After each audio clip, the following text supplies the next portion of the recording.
So, first of all, I want to tell you that your Aunt Cassie read this book. And when I was saying I wanted something that would work for both the younger kids and the older middle-aged kids, especially, she was saying, have you read this book?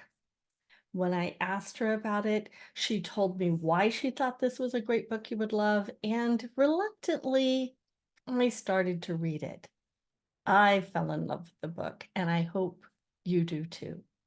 So now, part one. Part one starts with chapter one. And we're going to start, and each part will probably be 2 weeks. So, chapter one. In the middle of the ocean, there was a girl who lived upon a rock. This was not an ocean like the one you've imagined, nor was the rock like one you have imagined. The girl, however, might be as you imagined, assuming you imagined her as thoughtful, soft-spoken, and overly fond of collecting cups. Men often describe the girl as having the hair color of wheat. Others called it the color of caramel, or occasionally the color of honey. The girl wondered why men so often used food to describe women's features. There was such a hunger to such men that it was best avoided. In her estimation, light brown was sufficiently descriptive, though the hue of her hair was not its most interesting trait. That would be her hair's unruliness.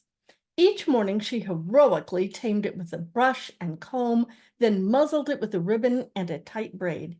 Yet some strands always found a way to escape and would wave freely in the wind, eagerly greeting everyone she passed. The girl had been given the unfortunate name of Dwarf upon her birth. Don't judge, it was a family name, but her wild hair earned the name everyone knew her by, Tress. That moniker was, in Tress' estimation, her most interesting feature. Tress had been raised to possess a certain inalienable pragmatism, such as a common failing among those who live on dour, lifeless islands from which they can never leave. When you are greeted each day by a black stone landscape, it influences your perspective on life. The island was shaped rather like an old man's crooked finger, emerging from the ocean, pointing toward the horizon. It was made entirely of barren black saltstone and was large enough to support a fair-sized town and a duke's mansion. Though the locals called the island the Rock, its name on the maps was Diggins Point. No one remembered who Diggins was anymore, but he obviously had been a clever fellow, for he had left the Rock soon after naming it and had never returned. In the evenings, Tress would often sit on her family's porch and sip salty tea from one of her favorite cups while looking out over the green ocean. Yes, I did say the ocean was green.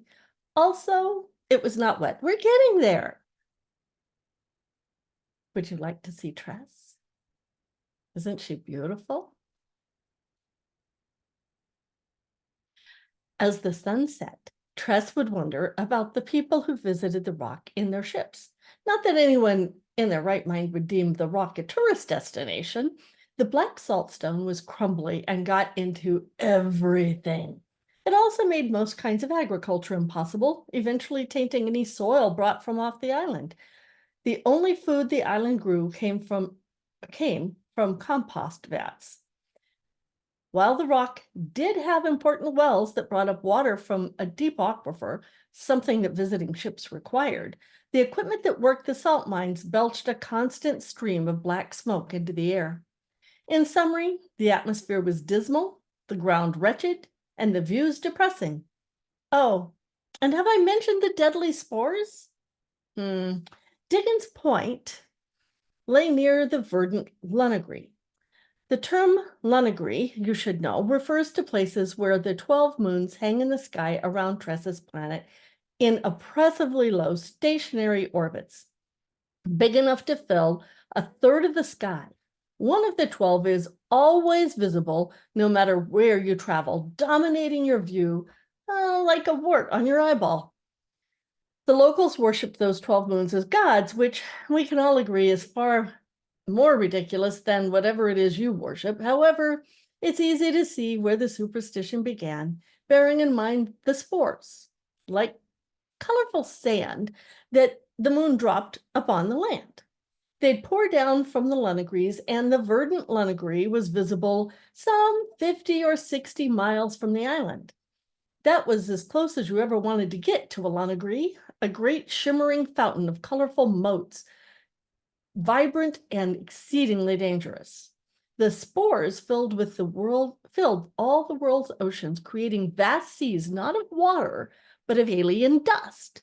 Ships sailed that dust like ships sail water here, and you should not find that so unusual. I mean, how many other planets have you visited?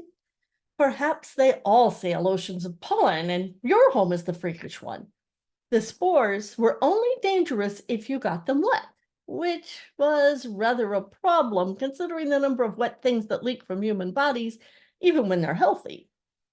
The least bit of water would cause the spores to sprout explosively, and the results ranged from uncomfortable to deadly. Breathe in a burst of verdant spores, for example, and your saliva would send vines growing out of your mouth, or, in more interesting cases, into your sinuses and out around your eyes. The spores could be rendered inert by two things, salt or silver. Hence the reason the locals at Diggins Point didn't terribly mind the salty taste of their water or food. They'd teach their children this ever so important rule: salt and silver halt the killer. An acceptable little poem if you're the sort of barbarian who enjoys slant rhymes. Regardless, with the spores, the smoke, and the salt, one can perhaps see why the king who the duke served needed a law requiring the population to remain on the rock. Oh, he gave reasons that evolved important military phrases like essential personnel and strategic resupply and friendly anchorage, but everyone knew the truth. The place was so inhospitable, even the smog found it depressing. Ships visited periodically for repairs and to drop off waste for the compost vats and to take on new water, but each strictly obeyed the king's rules. No locals were to be taken from Diggins Point. Ever. And so Tress would sit on her steps in the evenings, watching ships sail away as a column of spores dropped from the Lenegree and the sun moved out from behind the moon and crept toward the horizon. She'd slip salty tea from a cup, well, with horses painted on it, and she'd think, there's a beauty to this, actually. I like it here, and I believe I shall be fine to remain here all my life. Chapter 2. The Groundskeeper. Perhaps you were surprised to hear those last words. Tress wanted to stay on the rock? She liked it there? Where was her sense of adventure, her yearning for new lands, her wanderlust? Well, this isn't the part of the story where you get to ask questions, so kindly keep them to yourself. That said, you must understand that this is a tale about people who are both what they seem and not what they seem simultaneously. A story of contradictions. In other words, it's a story about human beings. In this case, Tress wasn't your ordinary heroine, in that she was, in fact, decidedly ordinary. Indeed, Tress considered herself categorically boring. She liked her tea lukewarm. She went to bed on time. She loved her parents, occasionally squabbled with her little brother, and didn't litter. She was fair at needlepoint and had a talent for baking, but had no other noteworthy skills. She didn't train at fencing in secret. She couldn't talk to animals. She had no hidden royalty or deities in her lineage, though her great-grandmother Glorf had reportedly once waved at the king. That had been from atop the rock while he was sailing past many miles away, so Tress didn't think it counted. In short, Tress was a normal teenage girl. She knew this because the other girls often mentioned how they weren't like everyone else, and after a while, Tress figured that that group of everyone else must include only her. The other girls were obviously right, as they all knew how to be unique. They were so good at it, in fact, that they did it together. Tress was generally more thoughtful than most people, and she didn't like to impose by asking for what she wanted. She'd remain quiet when the other girls were laughing or telling jokes about her. After all, they were having so much fun. It would be impolite to spoil that and presumptuous of her to request that they stop. Sometimes the more boisterous youths talked of seeking adventure in foreign oceans. Tress found that notion frightening. How could she leave her parents and brother? Besides, she had her cup collection. Tress cherished her cups. She had fine porcelain cups with painted glaze, clay cups that felt rough beneath her fingers, and wooden cups that were rugged and well used. Several of the sailors who frequently docked at Dickens Point knew of her fondness and sometimes brought her cups from all across the 12 oceans, distant lands where spores were reportedly crimson, azure, or even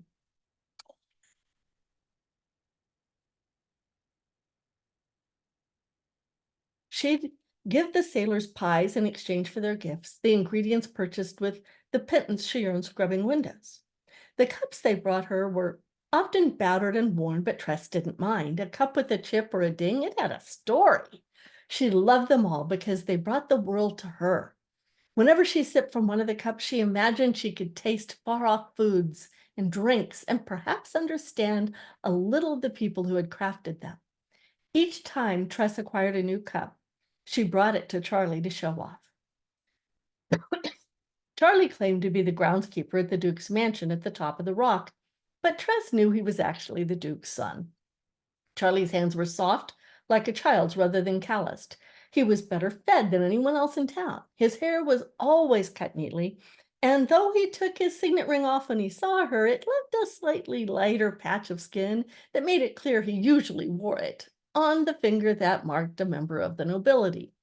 Besides, Tress wasn't certain what grounds Charlie thought needed keeping. The mansion was, after all, on the rock. There had been a tree on the property once, but it had done the sensible thing and died a few years earlier. There were some potted plants, though, which let him pretend.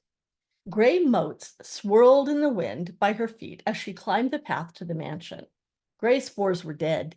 The very air around the rock was salty enough to kill spores, but she still held her breath as she hurried past. She turned left at the fork. The right path went to the mines, then wove up the switchbacks to the overhang. Here the mansion squatted, like a corpulent frog atop its lily. Tress wasn't certain why the Duke liked it up here. It was closer to the smog, so maybe he liked it the similarly tempered company. Climbing all the way up was difficult, but judging by how the Duke's family fit their clothing, perhaps they figured they could use the exercise. 5 soldiers watched the grounds, though only Snagu and Lead were now on duty. And they did their job well. After all, it had been a horribly long time since anyone in the Duke's family had died from the myriad of dangers a nobleman faced while living on the rock. Those included boredom, snubbed toes, and choking on cobbler. She brought the soldiers pies naturally, and they ate, and she considered showing the 2 men her new cup. It was made completely of tin, stamped with the letters in a language that ran top to bottom instead of left to right. But no, she didn't want to bother them. They let her pass, although it wasn't her day to wash the mansion's windows. She found Charlie around back practicing with his fencing sword. When he saw her, he put it down and hurriedly took off the signet ring. Tress, he said, I thought you wouldn't be by today. Having just turned 17, Charlie was 2 months older than she was. He had an abundance of smiles, and she had identified each one. For instance, this wide-toothed one he gave her now. He was genuinely happy to have an excuse to be done with fencing practice. He wasn't as fond of it as his father thought he should be. Swordplay, Charlie? She asked. Is that a groundskeeper's task? He picked up the thin dueling sword. This? Oh, but it is for gardening. He took a half-hearted swipe at one of the potted plants on the patio. The plant wasn't quite dead yet, but the leaf Charlie split certainly wasn't going to improve its chances. Gardening, Tress said, with a sword? It's how they do things on the King's Island, Charlie said, and he swiped again. There's always a war there, you know, so if you consider it, it's natural the groundskeepers would learn to trim plants with a sword. Don't want to get ambushed when you're unarmed. He wasn't a good liar, but that was part of what Tress liked about him. Charlie was genuine. He even lied in an authentic way. And seeing how bad he was at telling them, the lies couldn't be held against him. They were so obvious, they were better than a person's truths. He swiped his sword in a vague direction of a plant once more, then looked at her and cocked an eyebrow. She shook her head. So he gave her his "you caught me, but I can't admit it" grin and rammed the sword into the dirt of the pot, then plopped down on the low garden wall. The sons of dukes were not supposed to plop. One might therefore consider Charlie to have been a young man of extraordinary talents. Tress settled in next to him, basket in her lap. "What did you bring me?" he said. She took out a small meat pie. "Pigeon," she said, "and carrots with a thyme-seasoned gravy." And that is Charlie with Tress. "A noble combination," he said. "I think the Duke's son, if he were here, would disagree. The Duke's son is only allowed to eat dishes with names that have weird foreign accents over their letters," Charlie said. "And he is never allowed to stop sword practice to eat. So it is fortunate that I am not him." Charlie took a bite. She watched for the smile, and there it was, the smile of delight. She had spent an entire day in thought, contemplating what she could make with the ingredients that had been on sale in the port market, hoping to earn that particular smile. "So what else did you bring?" he asked. "Charlie the groundskeeper," she said. "You have just received a very free pie, and now you presume to ask for more?" "Presume," he said, around a mouthful of pie. He poked her basket with his free hand. "I know there is more. Out with it." She grinned. To most, she wouldn't dare impose, but Charlie was different. She revealed the tin cup. "Ah," Charlie said, then put aside the pie and took the cup reverently in both hands. "Now, this is special." "Do you know anything about that writing?" she asked, eager. "It's old Irali," he said. "They vanished, the entire people. Poof! They're one day, gone the next, and their island left uninhabited. Now, that was 300 years ago, so no one alive has ever met one of them, but they supposedly had golden hair, like yours, the color of sunlight." "My hair is not the color of sunlight, Charlie." "Your hair is the color of sunlight if sunlight were light and brown," Charlie said. It might be said that he had a way with words, and that his words often got away. "I'd wager this cup has quite the history," he said. "Forged for an Irali nobleman the day before he and his people were taken by the gods. The cup was left on the table to be collected by the poor fisherwoman who first arrived on the island and discovered the horror of an entire people gone. She passed the cup down to her grandson, who became a pirate. He eventually buried his ill-gotten treasure deep beneath the spores, only to be recovered now, after eons in darkness, to find its way into your hands." He held the cup up to catch the light. Tress smiled as he spoke. While washing the mansion's windows, she'd occasionally hear Charlie's parents berate him for talking so much. They thought it silly and unbecoming of his station. They rarely let him finish. She found that a shame. For while, yes, he did ramble sometimes, she'd come to understand it was because Charlie liked stories the way Tress liked cups. "Thank you, Charlie," she whispered. "For what?" "For giving me what I want." He knew what she meant. It wasn't cups or stories. "Always," he said, placing his hand on hers. "Always what you want, Tress. And you can always tell me what it is. I know you don't usually do that with others." "What do you want, Charlie?" she asked. "I don't know," he admitted. "Other than one thing, that is, one thing I shouldn't want, but I do. Instead, I'm supposed to want adventure, like in the stories. Those stories." "The ones with fair maidens," Tress said, "who always get captured and don't get to do much besides sit there, maybe call for help now and then?" "I suppose that does happen," he said. "Why are they always fair maidens?" she said. "Are there maidens that are unfair? Perhaps they mean fair as in food. It could be that kind of maiden." I'm good with food," she grimaced. "I'm glad I'm not in a story, Charlie. I'd end up captured for certain." "And I would probably die quickly," he said. "I'm a coward, Tress. It's the truth." "Nonsense. You're merely an ordinary person." "Have you seen how I respond around the Duke?" She grew silent because she had. If I weren't a coward, he said, I'd be able to tell you things I cannot. But Tress, if you did get captured, I'd help anyway. I'd put on armor, Tress, shining armor, or maybe dull armor. I think if someone I knew were captured, I wouldn't take time to shine the armor. Do you think those heroes pause to shine it when people are in danger? That doesn't sound very helpful.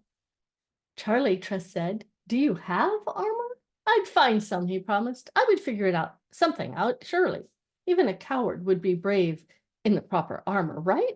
There are lots of dead people in those types of stories. Surely I could get one from one of a shout sounded from within the mansion, interrupting the conversation. It was Charlie's father, grousing. So far as Tress had been able to tell, yelling at things was the Duke's one and only job on the island, and he took it very seriously. Charlie glanced toward the sound and grew tense, his smile fading, but when the shouts didn't draw near, he looked back at the cup. The moment was gone, but another took its place, as they tend to do. Not as intimate, but still valuable because it was time with him. I'm sorry, he said softly, for bringing up silly things like fair maidens and robbing armor from dead people, but I like that you listened to me anyway. Thank you, Tress. I'm fond of your stories, she said, taking the cup and turning it over. Do you think any of what you said about this cup is true? Well, it could be, Charlie said. That's a great thing about stories. But looking at this writing, it says it did once belong to a king. His name is right here. And you learned that language in gardening school, he said, in case we had to read warnings on the packaging of certain dangerous plants. Like how you wear a lord's doublet and hose, because it makes me an excellent decoy should assassins arrive and try to kill the Duke's son. As you've said, but why then do you take off your ring? He glanced at his hand and met her eye. Well, I guess I'd rather you not mistake me for someone else, someone I don't want to have to be. He smiled then, his timid smile, his please go with me on this, Tress smile, because the son of a duke could not openly fraternize with a girl who washed the windows. Nobleman, pretending to be a commoner, though, feigning low station to learn of the people in his realm. Why, that was expected. It happened in many stories. It was practically an institution. Now then, he said, retrieving his pie, tell me about your day. I must hear. I went browsing through the market for ingredients, she said, tucking a stray lock of hair behind her ear. I purchased a pound of fish, salmon, imported from Eric Island, where they have many lakes. Polony, marked down because he thought it was going bad, but that was actually the fish in the next barrel. So I got my fish for a steal. Fascinating, he said. No one throws a fit when you visit. They don't call their children out and make you shake their hands. Tell me more, please. I want to know how you realized the fish wasn't bad. With his prodding, she continued elucidating the mundane details of her life. He forced her to do it each time she visited. He, in turn, paid attention, and that was proof that his fondness for talking wasn't a failing. He was equally good at listening, at least to her. Indeed, Charlie found her life interesting for some unfathomable reason. As she talked, Tress felt warm. She often did when she visited because she climbed up high and was closer to the sun, so it was warmer up here, obviously, except it was moon shadow at the moment, and the sun hid behind the moon, and everything became a few degrees cooler. And today, she was growing kind of tired of certain lies she told herself. Perhaps there was another reason she felt warm. It was there in Charlie's current smile, and she knew it would be in her own as well. He didn't listen to her only because he was fascinated by the lives of peasants. She didn't visit only because she wanted to hear stories. In fact, on the deepest level, it wasn't about cups or stories at all. It was instead about gloves. And that's the end of the first part.